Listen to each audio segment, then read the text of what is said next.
left field. Ooh, mama rebels just for kicks. I've been feeling it since 1966. Welcome back to Nerd Thug Radio. We're in the last segment of this week's awesome show. You are listening to us, as always, every Monday from 1 to 3 on Conroe's FM 104.5, 106.1. It's just a station. If you're outside of Montgomery County, tune in to irlonestar.com. You can download it on your phone. You can get it on your computer. You can listen to us worldwide. There's a lot of people in Japan and Russia right now that are listening to the Nerd Thug Radio. We have a listener in El Salvador. We do have some El Salvadorians Yeah. listening to us. To be fair, that's where we're from. No. Not us, but our father. No. He's from Panama. He's from Panama. He's but Panamanian. he grew He's up in El Panamanian, Salvador. but he's Panamanian. But if you were born in California and then raised in Virginia, you can't claim to be a Virginian. You're a Californian. And Raised in Virginia. I've Right. lived in Virginia my entire life. Right. You know where I've lived in my entire life? I'll tell you where I've lived. Where have Wild you lived? Thing Sports Bar and Grill. Wild Thing. Step Sports Bar into and this Grill. place. It's the modern day rustic saloon right here in Conroe, Texas, located off of I-45, 1488. They've got great scenery, cold drinks, great specials, and 500 TVs. No, I'm just lying. They have probably 50 to 60 TVs A lot of TV. in Wild Thing Bar and Grill. Just debuted a new menu recently. They just debuted a new menu. They've got open mic nights, karaoke nights, DJs on the weekends, And then parties Saturday night. parties on the Saturdays. Man, this Conroe, place is packed. Texas, the place to party is right on the cusp of Conroe before you get to Shenandoah. Don't even go that far. Nope. Wild Thing Bar and Grill, 1488 I-45. Right next to Dutch FC Lions Club. So if you're from Conroe, you remember the old drive-through Safari? It's right next to that. Just keep that in mind. With that being said, we talked a lot of comics last segment. Yeah. Nico DLG bringing up some stuff. Woo. Marvel's doing some new stuff here. They've got a new relaunch planned. They are entitling it Marvel Legacy. Yes. We were discussing this a little bit earlier. Yep. So a few years back, they did a relaunch called Marvel Now, and they really tried to target younger readers, the younger class of people. And they were pushing a wave of new heroes. Wave of new heroes. It was a take on older heroes, but new people. Like Sam Wilson was now Captain America. Right.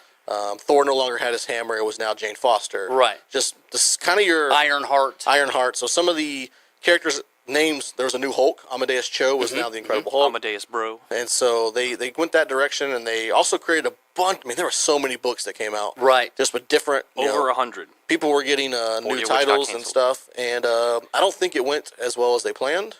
I don't know. Comic sales are relatively low for them. At this point. They're not doing as well. But you got to think when Marvel now, when they started doing the promos, everyone was very confused because at the time the promos are so far in advance. Yes. That literally half the poster were characters you didn't know. Right. So When you they got to split think up and starting from scratch. They had like an uncanny Avengers team.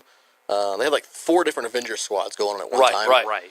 But now they're doing a new relaunch. They're calling it Marvel Legacy. They're also going to be bringing back some of your favorite characters. And I read a quote from Corey. I want to butcher his name, but it's Joe Quesada. Quesada. He's editor-in-chief of Marvel Comics. They want to get back to where your Iron Man is Tony Stark, your Hulk is Bruce Banner, your Thor is the Odin son. They're going back to some of the old numberings that they had. They're picking up there. They want to get back to that old feel, but with new stories, a new spin on it. There's still some newer characters that are getting books. Right, and I also think they're also trying to incorporate the other part of this. It's called Legacy, so they're going back to the old school Marvel. But I also think they're trying to incorporate sidekicks, kind of bring back that old comic book feel. Right. Which I'm not opposed to at all. I mean, I don't know. like it. I don't know how I feel about it because I like when the comic book companies get aggressive and try new things. Right. This, to me, feels like they're keeping an eye on the market share, and DC has been winning the market share here lately. Dominating. And so, well, But for DC it's a big deal because Marvel, probably for 15 to 20 years, has consistently been winning the market share battle. But DC also tried something similar. They did the New 52. Well, but I don't think it's fair to call it similar because they didn't really introduce a lot of new characters. No, but when they went to New 52, They redid a lot of They the characters. redid the histories of characters. Right. They redid a bunch of stuff. But they kept like There was the different imagery. types. Yeah, imagery was the same. And the characters, it was at least the same. Same kind of characters, Right, but right. They modernized them. It was almost like their New 52 was a version of Marvel's Ultimates to an extent. Sort of. They like a watered down Ultimate. Right. Yeah, and yeah. It That's didn't. fair. I mean, I like the New 52 stuff. You do, and it was a good starting point. And it didn't end well. It did so well. So then they went back to the relaunch. I know. And DC's been killing it, man. Yeah, They've been that's winning the one thing you can't deny. Is they've been just winning the decimating comic book Marvel market. Well, I don't think decimating, but they're winning the market They share can't now. even get Marvel can't even get a book in the top 10, let alone DC's got 7. But the reason why right now is DC is heavy into their bigs. They've got how their many? big stuff right There's now. 5 different Batman comics. Right. And I mean, people are going to buy Batman no matter what. They're deep in their. They're about to start this whole new run of this metal. Yeah, they've just got. So they're doing a lot of crossovers right now. The one thing and DC's they're got going is they did. The Looney Tunes one they're pretty good. Yeah, They commit to the bits. They're really nice. They did some events, but they kept them short. Like they did the Justice League versus the Suicide Squad. Right. It was on like a 6-issue run to where Marvel they've always done big stories, and right now the only story Marvel really has going on is this thing with Captain America, Secret Empire. Secret Empire, and everything. All the legacy stuff is going to split after that. Right. And I think the problem with Marvel is right here, right now. they've got so much going on. Well, right now you're They have feeling so many books. you're feeling event fatigue because I don't think they have more books than DC Comics. They have a lot of books. But so does DC Comics right now. They I don't both- think they both have. A they're good probably. amount of books. I bet they're within 10 of each other as far as title count goes.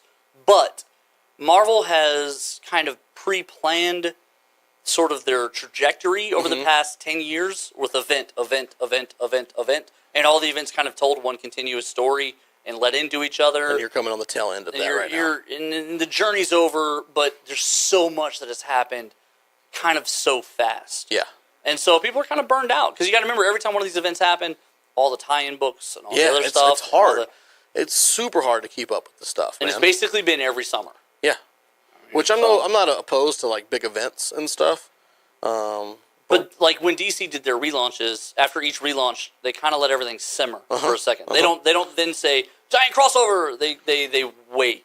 But then when they did the crossovers, there were small little like Right. 6-issue runs, Right. 6-issue arcs that didn't really incorporate a whole bunch of tie-ins. Right. I think And that's didn't a smart affect way the to entire do it. universe either. Well, and here's the thing, to be really, really clear. It's worked for Marvel until now. Right. So They'll bounce back. right, Marvel's way has worked this whole time. Like they were, I mean, when you guys are talking about right now, DC's ahead.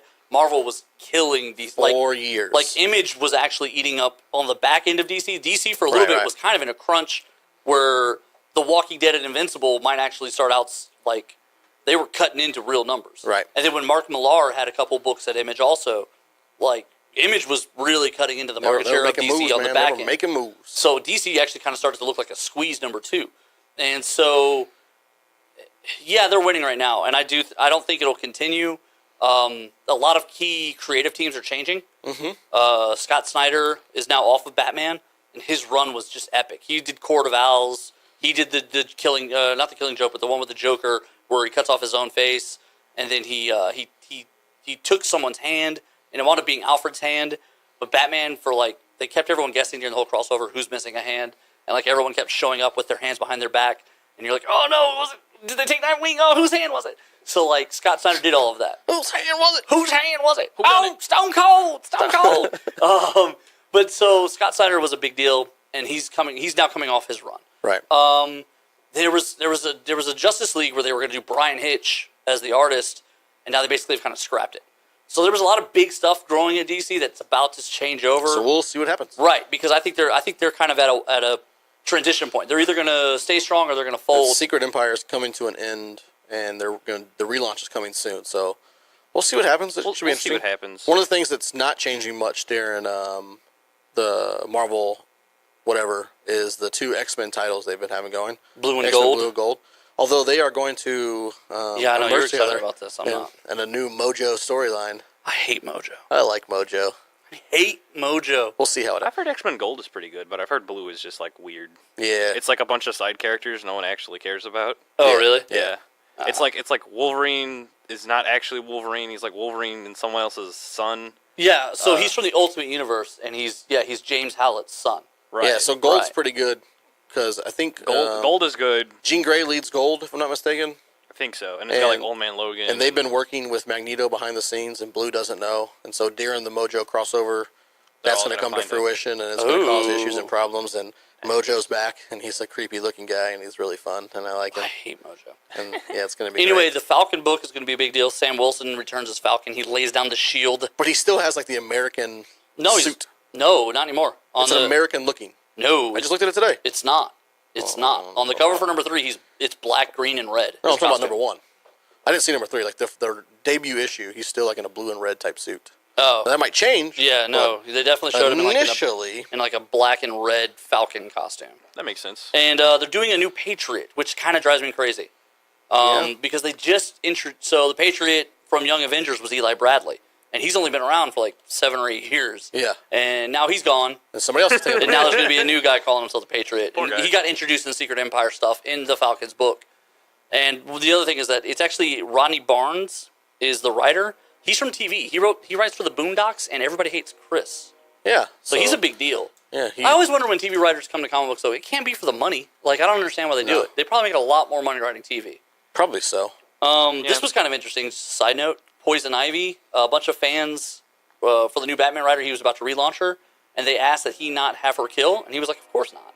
And then her very first appearance, she murders like 7 people. That's so awesome. Perfect. This is my story. Can't let the fans tell us Shut what to up. do. I think it's a little weird, though, because the Poison Ivy fans like to cosplay as her, so they don't want her to be a bad Right. guy. But I mean, Harley Quinn's a bad guy, and Poison Ivy's a bad guy. and- Don't worry about it. Yeah, I mean, It's just You don't have great. to cosplay as good people. Right, and What's they're that like- requirement? Like, oh, but I want to dress up as her, so can you have her not kill people? Well, even the Emma Frost that people dress up No. as is the Hellfire Club one that Right. murks people. Right, that's an old version of her. Like, that's not even modern X-Men. But with that, boys and girls, ladies and gentlemen, nerds and nerdettes, this has been episode 65 of Nerd Thug Radio. Don't forget, check us tomorrow on Facebook.com/Nerd Thug Radio. If you missed anything, the podcast will drop. But just go on Facebook and show us some love. Yeah.